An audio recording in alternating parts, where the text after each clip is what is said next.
Welcome to my channel world wide travel guide. आज की video बहुत इंपॉर्टेंट है और ये उन लोगों के लिए कि जिनका ख्वाब यूके जाना है। तो आज हम कवर करेंगे यूके स्टूडेंट वीजा की तमाम के तमाम जो भी इसमें प्रोसीजर है, फैक्ट्स एंड फिगर्स हैं, तमाम को हम कंप्लीटली इस वीडियो के अंदर हम देखेंगे। चूंकि यूके जब हम स्टूडेंट वीजा अप्लाई करते हैं तो ये 4 स्टेप्स के ऊपर जो है ये एक कंप्लीट प्रोसेस है। तो हर स्टेप को आपने गौर से सुनना है, आखिर तक वीडियो देखनी है ताकि कोई भी स्टेप जब आप अप्लाई कर रहे हो तो मिस ना हो जाए। ठीक है, इसके स्टेप्स की जब हम बात करते हैं तो इसके अंदर सबसे पहला step conditional letter, second step unconditional letter, third step cash letter और लास्ट में वीजा। अब हम देखते हैं कि पहला जो है वो कंडीशनल लेटर किस सूरत में जो है वो कंडीशनल लेटर कहलाता है।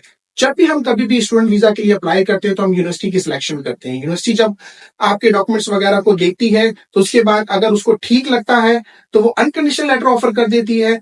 लेकिन अगर उसको लगता है कि नहीं आपकी कोई भी चीज मिसिंग है, जैसे फॉर एग्जांपल आपके एजुकेशन डॉक्यूमेंट में आपकी ट्रांसक्रिप्ट या डिग्री मिसिंग है, या आपका आइल्स का या इंग्लिश प्रोफिशिएंसी का कोई रिजल्ट जो है वो अवेलेबिलिटी नहीं है उसकी, या आपका एसओपी जो आपने लिखा है उसके अंदर कोई अमेंडमेंट्स वगैरह की जरूरत है, तो आपको वो एक कंडीशनल लेटर कंप्लीट डिटेल के साथ बताते हैं कि ये चीजें हमें रीसबमिट करें। जब आप इन तमाम स्टेप्स को मीट कर जाते हैं तो आप सेकंड स्टेप की तरफ जाते हैं और आपको एक अनकंडीशनल लेटर यूनिवर्सिटी की तरफ से इशू होता है। जैसे ही अनकंडीशनल लेटर जो है वो इशू होता है तो उसके अंदर जो है वो पेमेंट्स की इंस्ट्रक्शंस लिखी हुई होती हैं।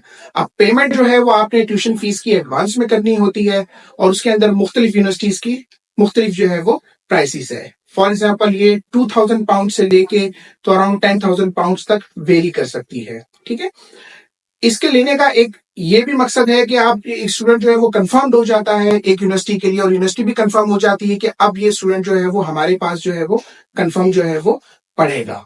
ठीक है, और जब हम ये पेमेंट दे देते हैं तो इसके बेस के ऊपर जो है वो फिर हमें जो है वो आगे हम फर्दर थर्ड स्टेप की तरफ जाते हैं जो कि है कैश, जिसको कहते हैं कंफर्मेशन ऑफ एक्सेप्टेंस लेटर।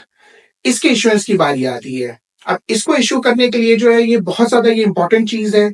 आपकी वीजा फाइल के अंदर ये एक नंबर होता है इसका जो कि वीजा फाइल के अंदर डाला जाता है और इसके बगैर आप जो है वो वीजा अप्लाई नहीं कर सकते हैं किसी भी तरह का।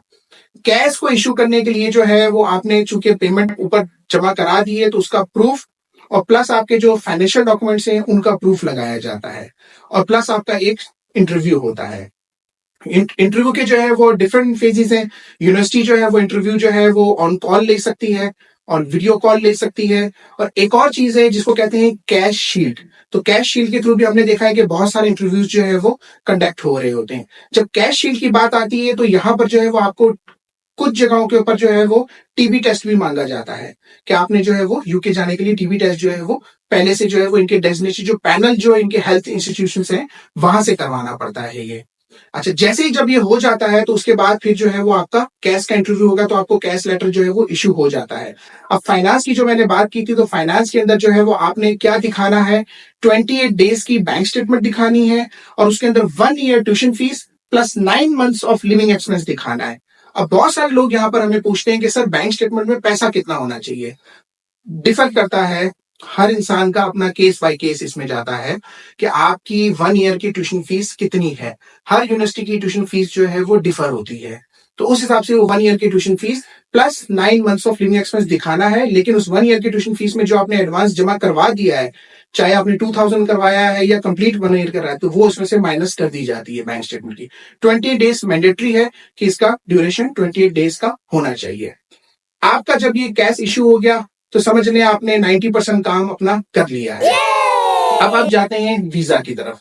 जब वीजा की तरफ जाते हैं तो वीजा में सबसे पहले जो है वो आपको IHS इमिग्रेशन हेल्थ सरचार्ज ये चीज जो है वो पे करनी होती है। इसकी जो है वो तकरीबन बनती है 1154 पाउंड जो है वो एक साल की ये देनी पड़ती है आपको। ठीक है, उसके बाद जो वीजा फीस है वो 490 पाउंड है। ठीक है, ये एम्बेसी चार्ज करती है। ये नॉर्मल वीजा प्रोसेसिंग है। इसके अंदर कुछ ऑप्शंस और वेरिएशंस हमने देखे हैं कि अगर आपको बहुत अर्जेंट है और आपकी क्लासेस बहुत जल्दी स्टार्ट होने वाली है तो आप उनको एडिशनली 500 पाउंड, और अगर बहुत ही तेज विद इन 2 डेज आपको रिजल्ट चाहिए तो 1000 पाउंड जो है वो आप देकर और इसमें जो है वो आप अपना डिसीजन को जो है वो एम्बेसी से ले सकते हैं। ठीक है, जब आपने अप्लाई कर लिया तो ये ऑनलाइन एप्लीकेशन होती है और ऑनलाइन एप्लीकेशन के साथ करते हैं। अच्छा, इंडिया से जो लोग अप्लाई कर रहे हैं अगर तो वो लोन अप्लाई कर रहे हैं, ठीक है, क्योंकि इंडिया में कुछ इंस्टीट्यूशंस हैं जो लोन देते हैं, जैसे क्रेडिटा हो गया, प्रोजिली हो गया, ठीक है, तो ये लोन ऑफर करते हैं, तो इनका लोन का लेटर उस बैंक स्टेटमेंट की जगह पर जो है वो लग जाएगा। ठीक है, अच्छा, जब आप वीएफएस के लिए जाते हैं तो वीएफएस में आपका क्या होना है कि डॉक्यूमेंट्स वगैरह वहां पे सबमिट होंगे आपके, और सेकेंडली जो है वो आपका बायोमेट्रिक जिसको फिंगरप्रिंट्स कहा जाता है, तो वो आपकी वहां पर होंगी। ठीक है, उनकी अब अपनी एक छोटी सी फीस है, तो वो मुख्तलिफ जगहों के हिसाब से मुख्तलिफ जो है वो चार्ज करते हैं। ठीक है, अब इसमें लिविंग एक्सपेंस की अगर हम बात करें, ठीक है, तो लिविंग एक्सपेंस जो आपका आता है, जो हमने ऊपर हमने जो हमें लास्ट जो हमारी जो बात हुई थी कि 1 year of tuition fees plus living expense, तो लिविंग एक्सपेंस कितना होना चाहिए ये भी डिफर करता है यूके के अंदर। अगर आप लंदन की किसी यूनिवर्सिटी के अंदर पढ़ने जा रहे हैं तो वहां का जो लिविंग एक्सपेंस है वो ऑलमोस्ट अराउंड 12,000 पाउंड के करीब आपको दिखाना है, और अगर आप आउटर लंदन जा रहे हैं तो आउटर लंदन जो है वो 9,207 पाउंड जो है वो आपने ये चीज दिखानी है। ठीक है, अगर आपका वीजा अप्रूव्ड हो जाता है तो बहुत कांग्रेस आपको, और आप जो है वो यूके पढ़ने के लिए जा सकते हैं। यूके के अंदर जो है वो एक बहुत ही अच्छी खुशखबरी है बच्चों के लिए, वो ये है कि इन्होंने जो है अपने मास्टर्स और पीएचडी प्रोग्राम्स के लिए पोस्ट स्टडी वर्क परमिट की फैसिलिटी दी हुई है, और प्लस जो है वो इन्होंने जो है वो डिपेंडेंट्स भी अलाउ किए हुए हैं, तो आप अपने डिपेंडेंट्स को भी उनके साथ लेके जा सकते हैं। इस तरह की मजीद मालूमात और इंफॉर्मेटिव वीडियोस देखने के लिए मेरे चैनल को आप सब्सक्राइब करें, लाइक करें। कोई भी आपको क्वेश्चंस हो तो आप बिल्कुल कमेंट्स में आप उसको लिखें, मैं इसको जो आपको आंसर करूंगा।